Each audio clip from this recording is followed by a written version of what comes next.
Bonjour à tous, bienvenue pour ce point hebdomadaire sur le S&P 500.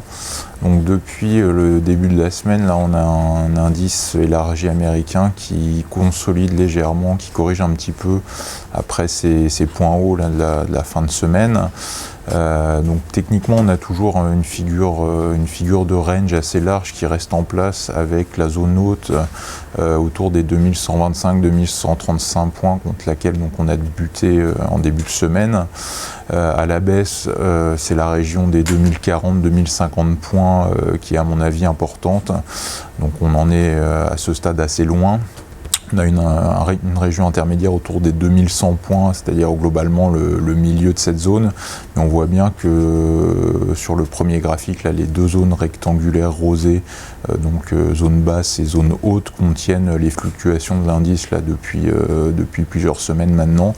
Donc l'enjeu dans les prochains jours ou semaines, ça va être d'envisager une sortie à la hausse ou à la baisse de cette région. Si on sort par le haut, on pourrait alors viser au-delà des 2140 points, les 2160, voire derrière le haut de canal ascendant de moyen terme. Et à l'inverse, si on sort par le bas, donc déjà si on retourne sous les 2100 points, et derrière, donc en cassant la zone basse des 2040 points, on aurait alors les 1990-2000 points en ligne de mire. C'est cette fois le bas de canal ascendant de moyen terme. En termes de catalyseurs, donc on a surtout là, cette semaine les résultats corporate US. Donc avec notamment mardi soir pas mal de déceptions sur Apple, Microsoft ou encore Yahoo.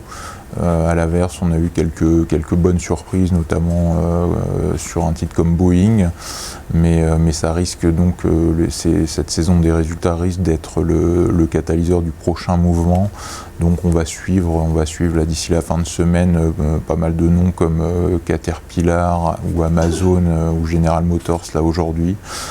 Donc ce seront à mon avis ces éléments qui permettront d'affiner la tendance sur le S&P 500 sur le moyen terme. Voilà, bonne fin de semaine à tous et à la semaine prochaine.